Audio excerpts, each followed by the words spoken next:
وَلَقَدْ يَسَّرْنَا الْقُرْآنَ لِلذِّكْرِ فَهَلْ مِن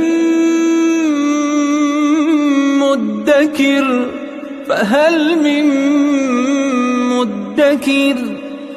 اعوذ باللہ من الشیطان الرجیم بسم اللہ الرحمن الرحیم الحمد للہ رب العالمین وصلی اللہ علی سیدنا و نبینا ابی القاسم المصطفى محمد وعلى آلہ الطیبین الطاہرین المعصومین اما بعد اعوذ باللہ من الشیطان الرجیم بسم اللہ الرحمن الرحیم لا يؤاخذكم الله باللغو في أيمانكم ولكن يؤاخذكم بما كسبت قلوبكم والله غفور حليم صدق الله العلی العظیم۔ قسم کے بارے میں گفتگو کی پروردگار عالم نے۔ در حقیقت یہ دو آیات جو قسم کی آیات ہیں، یہ 226 نمبر جو آیت ہے اس کے لیے تمہید تھی، کیونکہ خواتین کے میاں بیوی کے مسائل جاری تھے، تو 226 نمبر آیت میں جو ایک جاہلیت میں رواج تھا کہ میاں بیوی کے تعلقات کو ترک کرنے پر شوہر قسم کھایا کرتے تھے، اس قسم کی مذمت کے لیے اس سے پہلے دو آیات میں قسم کا تذکرہ کیا پروردگار عالم نے، اور 225 نمبر میں بھی فرمایا لا یؤاخذکم اللہ باللغو فی ایمانکم، پروردگار عالم تمہارا مواخذہ نہیں کرے گا، باللغو فی ایمانکم، اپنی قسموں میں جو تم لغو سے کام لیتے ہو، بےہودگی سے کام لیتے ہو، مطلب کیا، جو تم بغیر کسی ہدف اور مقصد کے تحت قسمیں کھاتے ہو، جو تکیہ کلام بن چکی ہوتی ہیں قسمیں، جیسا کہ آج بھی عرب معاشرے میں بہت زیادہ ہے، بات بات پہ واللہ، لا واللہ، باللہ، اس قسم کی قسمیں کھانا ان کی روٹین میں شامل ہے۔ البتہ غیر عرب معاشرہ اس میں بھی ہے قسموں کا رواج، بعض افراد بات بات پہ قسم کھاتے ہیں، بعض کی روٹین نہیں ہوتی، اگرچہ یہ بھی کوئی اچھا کام نہیں ہے، لیکن پروردگار عالم نے فرمایا اس پہ تمہارا مواخذہ نہیں ہوگا، اس پہ تمہیں گرفت میں نہیں لیا جائے گا، اس پہ تمہیں عقاب نہیں ہوگا، کیونکہ تمہارا کوئی ارادہ اس سے نہیں ہوتا، اس کے ذریعے کوئی تم عہد نہیں باندھنا چاہتے، کیونکہ تمہارا قلبی ارادہ نہیں ہوتا، اس وجہ سے اس پہ مواخذہ نہیں ہے۔ یہ لغو والی قسمیں ہیں، لغو کہتے ہیں بیہودہ کام، بغیر کسی ہدف اور مقصد کے تحت انجام دیے گئے کام، کیونکہ یہ تمہاری قسمیں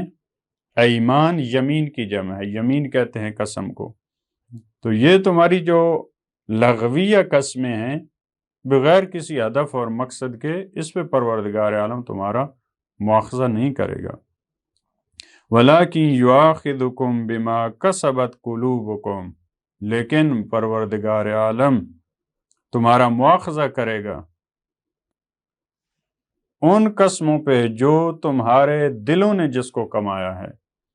کسبت کہتے ہیں کوئی بھی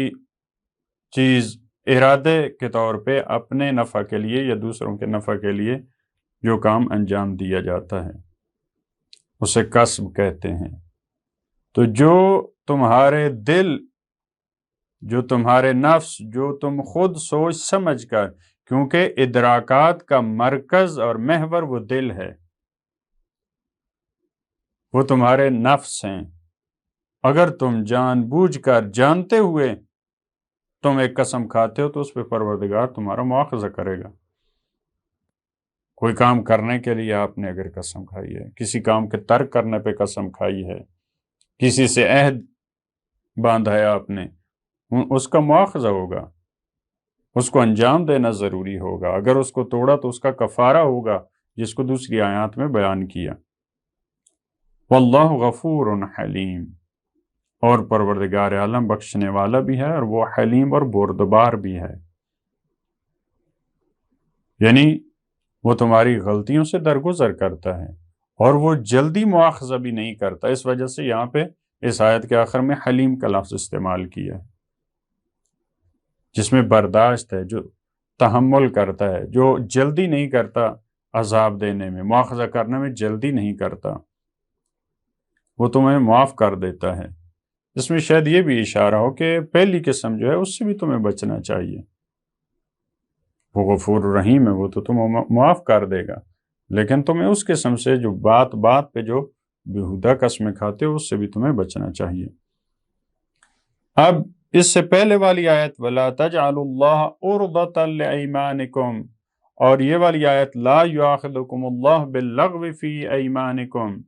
یہ دونوں تمہید تھیں اس آیت کے لیے، 226 نمبر۔ اس میں فرمایا لِلَّذِينَ يُؤْلُونَ مِن نِّسَائِهِمْ تَرَبُّصُ 4 اشہر، کیونکہ ازدواجی مسائل چل رہے تھے ان آیات میں،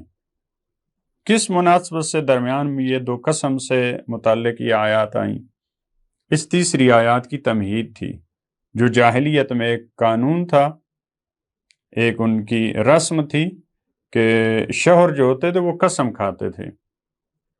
قسم کھاتے تھے کہ میں اپنی بیوی سے ہم بستری نہیں کروں گا، اس سے ازدواجی تعلقات قائم نہیں کروں گا، طلاق بھی نہیں دیتے تھے اور یہ قسم بھی کھاتے تھے جس سے خواتین کو تکلیفیں دیتے تھے۔ لہذا اس کام کو، اس قسم کھانے کو، یہ جو خاص قسم ہے اس کو ایلا کہتے ہیں، فقہ میں اس کو ایلا کہا جاتا ہے۔ البتہ بعض مفسرین نے کہا کہ ہر قسم کھانے کو ایلا کہتے ہیں، لیکن استعمال اس کا اس قسم میں معروف ہوا اور استعمال ہونے لگا زیادہ تر اسی مورد میں، جو شوہر قسم کھائے کہ میں بیوی سے جو ازدواجی تعلقات ہیں وہ قائم نہیں کروں گا۔ لہذا فرمایا للذین یؤلون من نسائہم، وہ افراد جو قسم کھاتے ہیں من نسائہم، اپنی خواتین سے دوری پر قسم کھاتے ہیں، ان سے ترک مباشرت پہ قسم کھاتے ہیں۔ یہ خود من نسائہم یہ قرینہ ہے اس بات کا کہ یہ دوری سے، جو من کا لفظ آیا ہے، من نساء اپنی خواتین سے، یعنی ان سے دوری پہ قسم کھاتے ہیں کہ ہم ان سے تعلقات قائم نہیں کریں گے۔ تربص 4 اشہر، یہاں 4 مہینے خواتین جو ہے وہ انتظار کریں گی۔ تربص انتظار کرنے کو کہتے ہیں، یہ لفظ کئی موارد میں قرآن کریم میں، یہاں پہ بھی ان آیات میں بھی کئی دفعہ یہ ریپیٹ ہوا ہے۔ یہ 4 مہینے انتظار کریں گی، اور اسی آیت سے فقہ میں شوہر کو اجازت دی گئی ہے کہ 4 مہینے تک اس کو اجازت ہے، اگر کسی وجہ سے وہ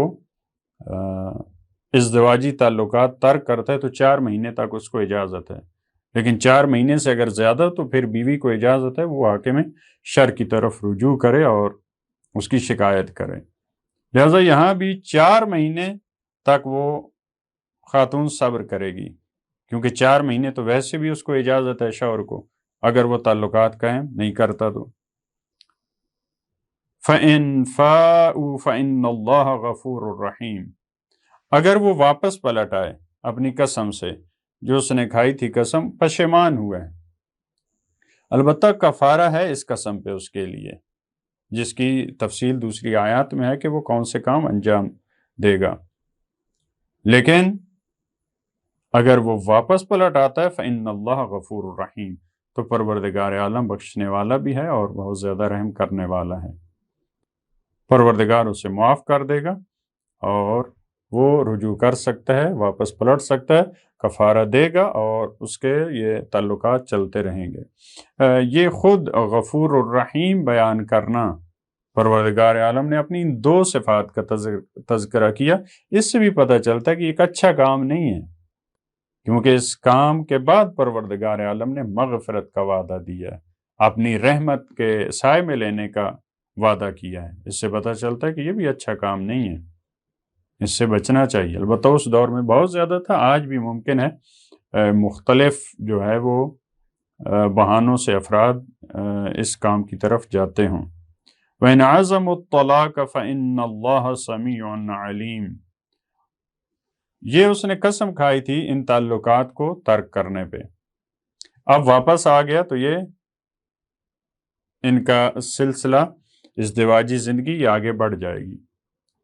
لیکن اگر وہ طلاق کا ارادہ رکھتے ہیں، یہاں پہ دیکھیں عزم کا لفظ استعمال ہوا ہے، اگر ان کا پکا ارادہ ہے، یعنی اگر شوہر اسی بات پہ وہ اس کا ارادہ بن چکا ہے کہ اب اس کے علاوہ کوئی راستہ نہیں رہا، وہ طلاق دینا، کیونکہ یہ جو اس نے قسم کھائی تھی ہم بستری کے ترک کرنے پہ، اس کا مطلب ہے ان کے تعلقات اچھے نہیں ہیں اور وہ بیوی کو تکلیف دینا چاہ رہا ہے، وگرنہ جس کے تعلقات صحیح ہیں وہ تو قسم نہیں کھاتا، وہ تو اپنی بیوی کو تکلیف نہیں دینا چاہتا، تو اس کا مطلب ہے ان کے تعلقات ٹھیک نہیں ہیں۔ اور اگر یہ اس سلسلے تک پہنچ جائے کہ طلاق کی حد تک آ جائیں، وَإِنْ عَزَمُوا الطَّلَاقَ فَإِنَّ اللَّهَ سَمِيعٌ عَلِيمٌ، اگر یہ طلاق کا ارادہ کر لے تو کیونکہ خدا نے یہ بھی ایک راستہ رکھا ہے، جب گزارا نہیں چل رہا ہوتا، جب دیکھ رہے ہیں کہ اکٹھا رہنے میں زیادہ مشکلات ہیں، تو پروردگار نے یہ بھی راستہ رکھا ہے، لیکن اس کے بعد فرمایا کہ یقیناً پروردگار عالم، یقیناً اللہ سمیع ہے اور علیم ہے، وہ سننے والا ہے اور جاننے والا ہے۔ جب قسم کھا کے واپس پلٹا تھا وہاں فرمایا تھا پروردگار غفور اور رحیم ہے، لیکن یہاں جب طلاق دینے کا اس کا ارادہ ہے، طلاق دینا چاہ رہا ہے، فرمایا اللہ سمیع و علیم ہے۔ جب بھی یہ بیان ہوتا ہے اس قسم کے سیاق و سباق میں، یہ ایک قسم کا اس کو متوجہ کرنا ہے، متنبہ کرنا ہے، یہ تمہارا کام اچھا کام نہیں ہے، یہ مطلوب کام نہیں ہے، یعنی پروردگار سن رہا ہے، وہ جانتا ہے کہ تم کس ہدف کے تحت یہ کام کر رہے ہو، تمہارا واقعاً اس کے ساتھ گزارا نہیں چل رہا، یہ تم اس کو تکلیف دینا چاہ رہے ہو۔ لہٰذا ان معاملات کی طرف جو زمانہ جاہلیت میں بھی تھے اور آج بھی ممکن ہے کسی اور روپ اور رنگ میں اس قسم کے مسائل ہوں، پروردگار ان سے بچنے کی توفیق دے اور میاں بیوی کو آپس میں اچھے انداز میں زندگی بسر کرنے کی توفیق دے۔ اللہم صلی علی محمد و آل محمد۔